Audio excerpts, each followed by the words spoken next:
Hello, I'm Kimbrough, here with the Meditative Zone and PositiveGuru.com, and I'm here to talk to you about the highest form of meditation.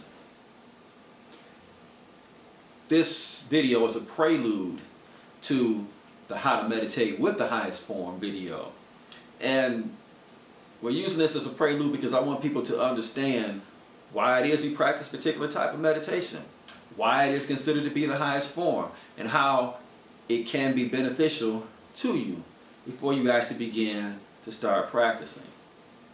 Now, first of all, I want to dispel a myth. A lot of people feel like if they begin to meditate that it's something to be concerned about, something that they're not already doing, something that's different, and they should be really very concerned about or worried about. I don't know about this meditation. This is something a little bit different. I heard it's good, but I don't know. But the truth is, we are all meditating all the time. Most of us just don't know that we are.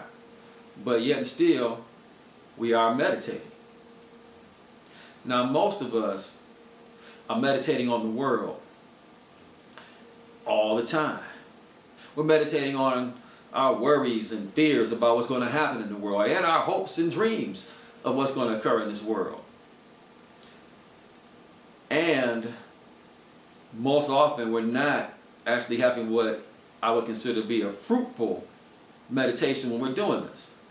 Now we're using all the principles. We're using a mantra, we're focusing, we're doing all those things, and it is shaping our world, this meditation that we're doing.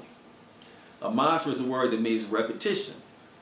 Most of us are repeating our worries and concerns. We're saying, man, I hope they like me. They didn't like me last time. I hope they like me this time. Remember that time before they didn't like me? Man, if they don't like me, I'm not going to get in. Or this is not going to happen. Or that's not going to happen. Or we're saying something like, how am I going to pay that bill? Man, how am I going to pay that bill? If I can't pay that bill, they're going to shut me off. They're going to do this, they're going to do that. Man, I got to figure out how they're going to pay that bill. Oh, I don't know where the money's going to come from.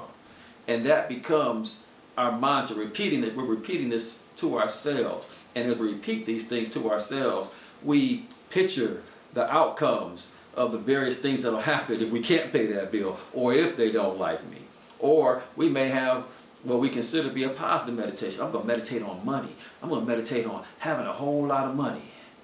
Man, how am I going to meditate on that? I tried that before. I didn't get a whole lot of money. Matter of fact, I don't even have enough money to pay for this McDonald's. Man. And then we start to picture all the things that go along with that. But when we decide, I want to learn how to meditate, what we're actually saying to ourselves is, I want to learn how to work with my powerful mind. It is shaping and helping and creating my world. I want to learn how to take control over my meditations, turn my meditations into a more fruitful and positive meditation. And we can do it. Now, there's many different types of meditations when you decide I'm actively going to change my meditations. I'm actively going to change my mantra. There's many different types of mantras that are out there. But which one are we going to use? Well, if it's me, I personally want to meditate on the highest I can possibly meditate on. Well, what's the highest thing there is? The highest thing that there is would be God. If you don't believe in God, well, then it's that has shaped everything, or the universe, or it's the part of me or whatever that controls everything. I want to meditate on what's going to change my world. I want to meditate on what's going to bring the good into my world. The highest thing I can possibly meditate on. Now, something that I've discovered over the years is every great meditation master uses the same form of meditation. It may not be the same exact process, but they all are meditating on the same thing. They're meditating on the highest within them. Because within us, there is infinite power. There's infinite energy. Nothing is impossible if we can go to that highest point within ourselves. Now, all these great ones, they'll speak about it in different terms. Einstein talked about the unified field, where all the other scientists were talking about chaos theory and how the atoms are moving around chaotically. You know, the atoms that makes up this world that we live in. The chaos theory, the atoms are moving around chaotically. And Einstein said, well, yes, that's true. But there's a unified field behind the chaos. That is, really everything is happening in a perfect order when you can see this unified field. When you are in touch with this unified field. Lao Tzu referred to it as the Tao, the mother of 10,000 things. The mother of 10,000 things is that creates, that brings into birth all these different things in our world. He called it the Tao. Now, in the Bible, John refers to it as the Word, the unspoken Word. In the beginning was the Word, and the Word was God. And the Word was with God. There was nothing that was created without this Word. There's nothing that's created without these atoms. There's nothing that's created without this unified field. There's nothing that's created without the Tao, the mother of the 10,000 things. The ancient meditation masters talk about the Om vibration, or the light within. In the churches, they say the light of God surrounds us. The light of God protects us. We are told that God is light. This is all the same thing. This Om vibration is a sound, and yet it is a light. And yet it is within us. This unified field is within us. That is behind all the chaos. What's the chaos? Someone died that I cared about. Chaos. I lose my job and now I have to figure out where my income is going to come from. How am I going to take care of my family? Chaos. My wife or husband left me. Chaos. Things just aren't working out the way we planned on. This project at work is not working out. Chaos. My relationship, not. All these things are chaos. And they seem to come out of nowhere. Wham! Into our world. This is the chaos theory. But as Einstein said, there's a unity behind it, in the unified field. Bagger Vance talked about being in the field. And in the movie Bagger Vance, when they showed Bobby Jones going into the field, they showed him being extremely calm, in a almost like a concentrated meditation. When Randolph Jr. was in the field, he was so fascinated he could not stop talking about it. That field is within us.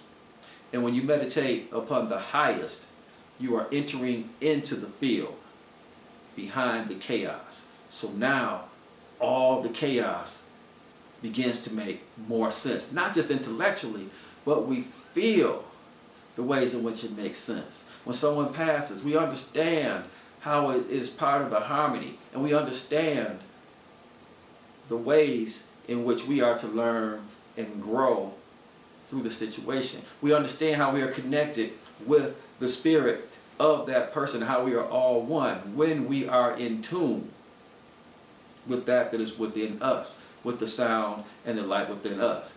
When things seem like they're falling apart, we begin to see them as opportunities. And if we are connected and on top of our meditations, we can see the opportunities and move on the opportunities. So when this business goes down, it gives birth to a whole new, more beautiful business that runs much more beautifully and is more attuned to our soul and what we are to give at this particular point in our lives. This is what we want to get in contact with, is that field where we can have these experiences. Now, what type of mantra should we use? Well, the mantra that most coincides with that is a mantra that somehow incorporates the Om. Whether you want to call it Om, like O-M, or Hey, You Am. It's a certain vibrational tone. And the more you get attuned to that tone, the more you slip into that field. And the more you find more energy, more life, more health, more ideas, more peace in your world. And that vibration is also the light. So you begin to see the light within. You begin to move into the light. You begin to feel the peace of the light that is within you, within me, and within all of us. So we begin to move into a mantra that incorporates that Om vibration, and we also work with the centers within our body. See, our body is a microcosm of the entire universe. We are made in the image and likeness of God, and our body is a temple. And there are 4 centers within our body. We are in a house of many mansions. And when I'm teaching the highest form of meditation, I teach people to begin with the upper 4 centers within us, because each 4th center corresponds with different ways of being.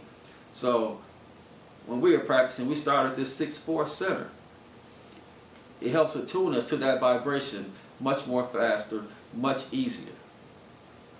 And as we begin to focus upon those higher centers within us, the 6th, 4th center, and then the 7th, 4th center, the crown chakra, then we are much more attuned to this light and this sound. So when we incorporate the 2 of those things, now we are really moving.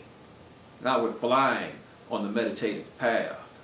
And our life is moving much more smoothly. This is what makes this the highest form of meditation, because we are getting into contact with the highest within us. Now, the next video will be on how to meditate with the highest form of meditation.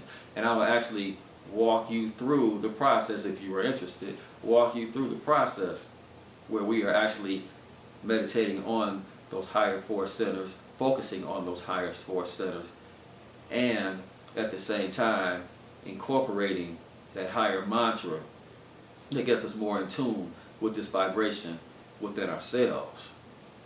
As always, I hope you enjoyed our time together. I thank you for taking the time out of your day to listen to or watch. And as always, I'm Craig Kimbrough.